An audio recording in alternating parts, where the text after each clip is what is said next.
Well, hello and welcome back. How's everybody doing? How's your summer going? I just wanted to start off today with just expressing gratitude. I know that so many of you have been listening since the beginning, and now there's well over 200 episodes, and I am just so grateful that you've chosen to invest so much time and energy, not only into listening to me, of course, but also into your own personal well-being. So thank you so much for that. Also, I know there are so many people that are new here, and I also want to thank you for just showing up, for giving yourself that time and that energy. So I just think it's amazing that you are here. So thank you so much. Now, today we're going to be talking about empathy, boundaries, and self-abandonment. Because so many of my listeners, they're the highly empathetic ones. They're the people that really feel things deeply. They're the people that seem to just instantly understand all of the second and third order of effects, all of the implications that come about when somebody loses a job or when they've lost a partner or when their health is failing. And because they feel and understand so deeply all of these things, then these people, my audience, they are very quick to jump in and help out other people with just a moment's notice. They're very quick to respond, and this is such an amazing and beautiful gift. And also, sometimes when the empathy is really high, but the boundaries are really low or even lacking altogether, then it might not be the kindness that you think it is. Instead, it might be self-abandonment. For example, let's talk about people-pleasing Pam. Now, everybody knows and loves people-pleasing Pam, but Pam has become the go-to for everybody in all walks of life. So if somebody at work says, oh, hey, I have a dental appointment that day, can you cover for me? She's going to feel that so deeply. She's going to think, oh, I know exactly how it feels to have an appointment and have to find somebody. And oh, it's just so uncomfortable asking other people to help out and such an inconvenience. So yes, of course, I will take that on so that nobody else has to do it. And then on another day, somebody's saying, oh, you know what? I have a sick kid, so can you please take this on for me? And again, she feels that deeply. Oh, it's so hard to have a sick child. They probably didn't sleep very well. They're sleep deprived and worried about their kids and trying to plan these appointments and make arrangements. Of course, I'll help out. I know exactly how that feels. And then somebody else might walk in and say, hey, I'm really going through a hard breakup right now, and I'm really having a hard time. Can you help me out with this thing? And again, she's thinking, oh, that is so hard. I know how hard it is to be able to think things through clearly when you're having an emotional upset, so of course I can be there for you. And at this point, then Pam might start to realize that now she's said yes to a lot of things. She may have even deprioritized some of her priorities in order to make space for other people. And now she's starting to feel really burned out and depleted. And yes, her heart was in the right place, but she doesn't currently have the capacity to help out everybody that's asking her for help right now. So even though her empathy is really high and her heart is really big and it's going out to all of those people, then it's starting to push beyond her limits. And I do also want to acknowledge that, yes, all of the experiences that everybody's having, they're valid, and it's okay for them to ask Pam for support. And also, if Pam says yes to every single request, then soon things are going to be shifting from, oh, Pam is just so helpful to, oh, Pam is now self-abandoning. So just kind of check in with yourself around that. So today we're going to be talking about 5 things to consider to kind of just help you to check in with yourself to make sure you're not sliding into that self-abandonment, that you're actually showing up in love and service to other people without abandoning yourself. So the first idea I want to explore is the idea of really getting clear on what would I be sacrificing for myself if I say yes to showing up for them? Would I be sacrificing rest, family time, my personal deadlines, my health, my personal peace? Just check in with yourself and ask, what would I be giving up for myself in order to help them? Because the truth is that, yes, it is okay to prioritize everybody else every now and then, but when that's become your default setting, when that's a solid pattern for you, is to make sure that everybody else's wants and needs are treated as more important than your own, then now it's leading into self-abandonment. Because we like to tell ourselves, no, but this is just self-sacrifice, and it's a good thing to self-sacrifice. It's a noble thing. But constantly neglecting your own needs is not self-sacrifice, it's self-abandonment. Anytime that you say yes to something, you are at the same time saying no to something else. This means that if I'm saying yes to taking somebody to their appointment, I might at the same time be saying no to getting my errands done. If I say yes to rearranging my schedule to accommodate somebody else, then I may also at the same time be saying no to what it is that I had previously planned for my day. If I say yes to coordinating for that fundraiser, I might be saying no to having free time for the next couple of weeks. So notice what it is that you might be saying no to and what it is that you might be giving up in order for you to say yes to this request. And just check in with yourself, right? Because sometimes you're going to want to say yes. You're going to look at it and say, okay, I know what the cost is and I'm okay with that. So I'm still going to say yes. If that's the case, awesome, great. But if you're checking in with yourself and realizing that, you know what, I don't think that's something that I can give up for myself, then that's your sign to say no. And listen when you get that answer. Now, the truth is that sometimes our answers are not super clear. Sometimes it's not a yes or a no, but it's kind of thinking about, okay, what is my boundary in this moment? And do I want to set my boundary now or do I want to set my boundary later? For example, my 22-year-old daughter recently asked me if I could pick her up from the airport. She has a midnight flight. It's the cheapest. She's going to be coming in on the red eye. And she asked me if I would be able to pick her up at the airport. And I know that if I say yes to picking her up from the airport, I am going to be saying no to quality sleep that night. I'm not going to be getting as much sleep as I need. But I also really want to see my daughter. I'm okay with picking her up. I want to know that she is safe. I would rather that I be the driver than an Uber driver. We're like an hour and a half away from the airport. I just think it would be fun to visit and hear about her trip firsthand and be the first one that she sees when she gets home. And so there's a lot of reasons why I'm okay with saying yes to her request. But knowing that I'm also going to be saying no to sleep in order to fulfill her request, then I can check in with myself. So I might say, okay, yes, I am free to pick her up from the airport that night. That's fine. I can say yes to that. And also, knowing that I'm going to be sacrificing sleep, then I can have that self-compassion and state boundaries with myself later that, okay, I need to set boundaries and dedicate some time later to intentionally getting sleep the next day.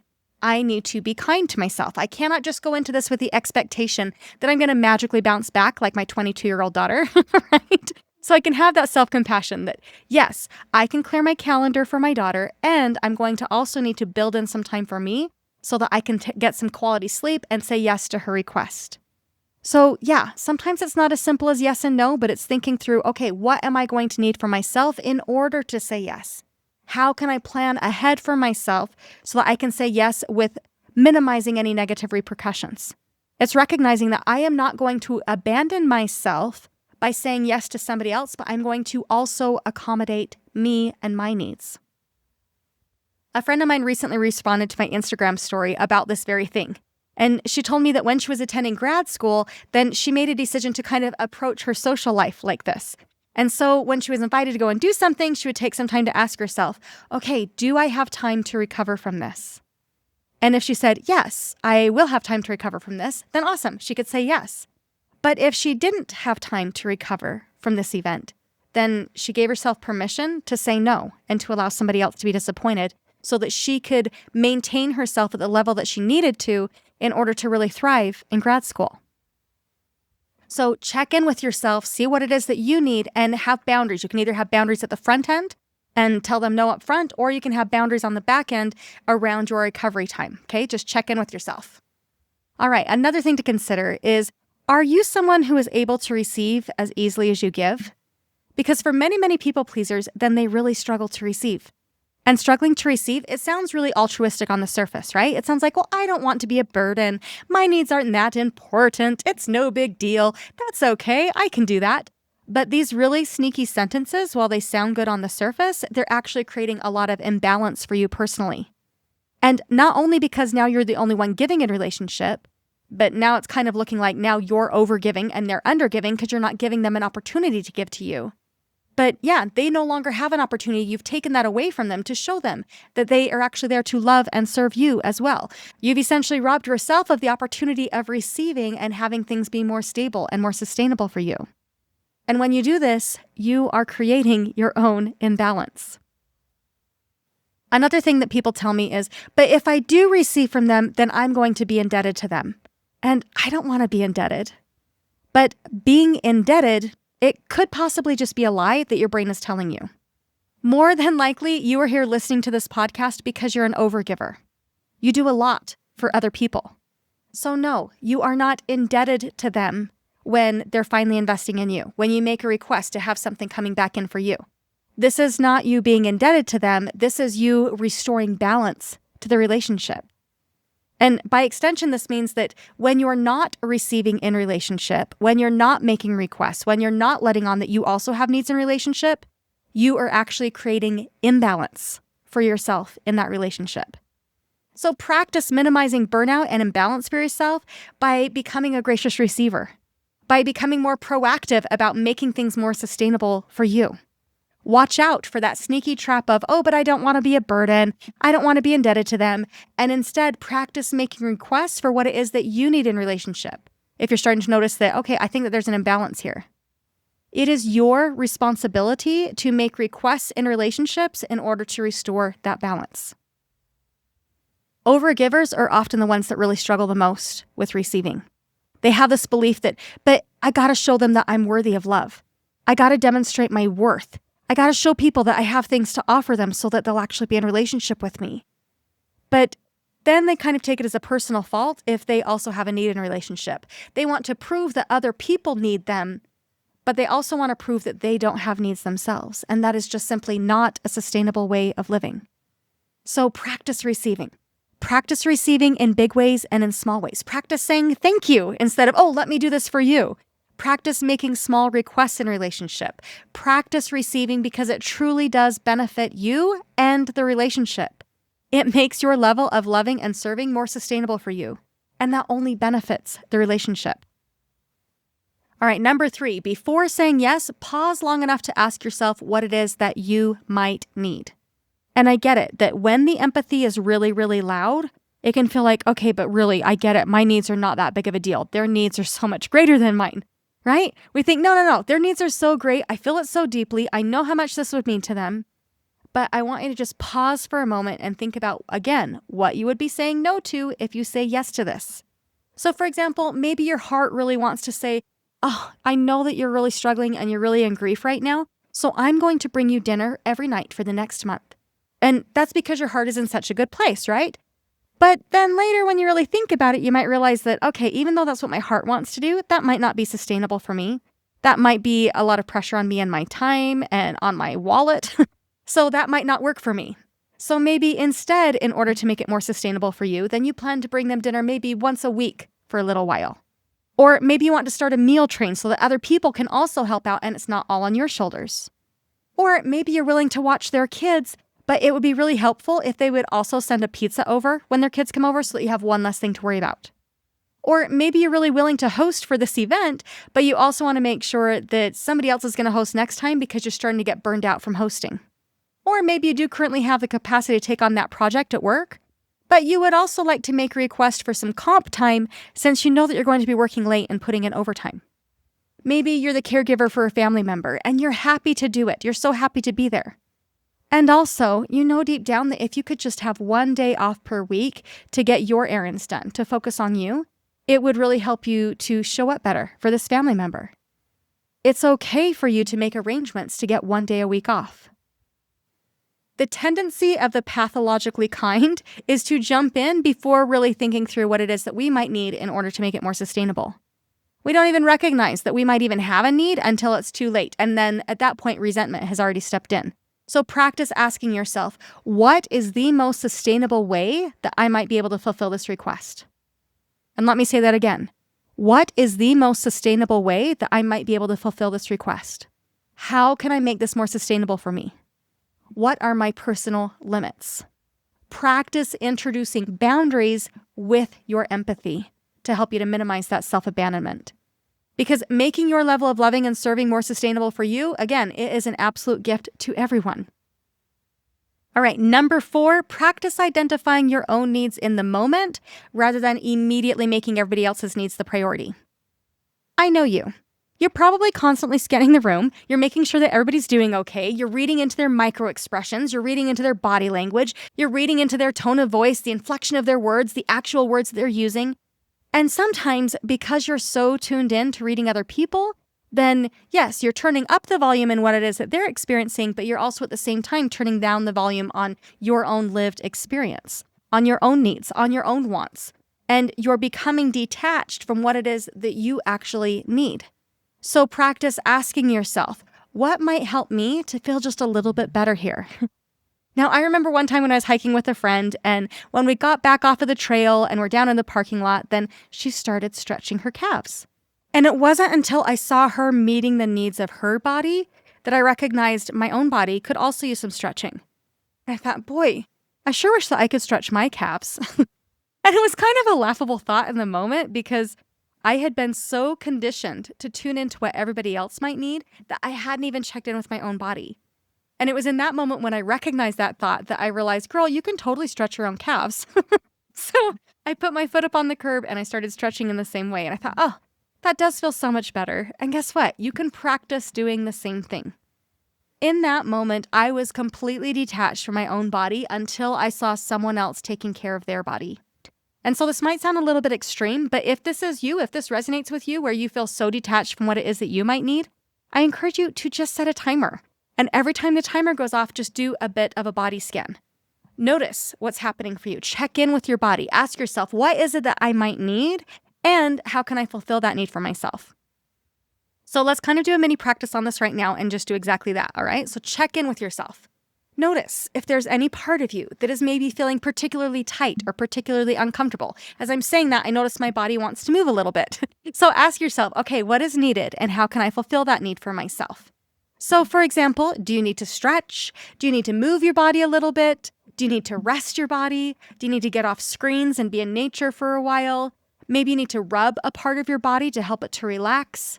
Maybe you need a drink. Are you too hot? Are you too cold? Just check in with yourself and ask yourself, okay, what is one thing that I could do for myself right now in order to improve my own personal well-being? And then fulfill that need. You have become very attuned to other people, and that is an absolutely beautiful gift. And the practice now is learning to become equally as attuned to yourself. And this won't only make it easier for you to identify and fulfill your own needs, but then when you start to actually think about what it is that you need and what feels good to you, it becomes so much easier for you to make a request when somebody says, hey, what can I do for you? There are people that want to be in balanced relationships with you. They want to know what it is that you need. They want to be able to show up for you. And creating that space for you to actually think about what it is that you need, it is going to make it so much easier for you to offer up an answer when they want to know how to show up for you. One of my clients wanted to celebrate a win with me on our last call. She has been struggling in her marriage and she was in need of some reassurance from a friend. So when she sat down with her friend to talk about her marriage, then she offered up, you know what? What I actually really need right now is reassurance. I just need some reassurance that I'm smart and that I'm capable and that I can work through this. And because she had made a clear request about what it was that she needed in that moment, then her friend was able to show up and offer her exactly what it was that she asked for. I think that you will genuinely be surprised how many people want to meet your needs once they know what they actually are. So practice identifying your own needs. Practice meeting your own needs. Because meeting your own needs, that is the opposite of self-abandonment. And it is amazing how much better you can actually feel when you take that time for yourself.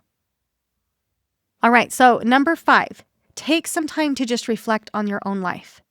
Specifically, tune into what is my first clue that my helpfulness has now crossed a line into self-abandonment. Now, these signs, they are different for everybody, and it can be different for every relationship.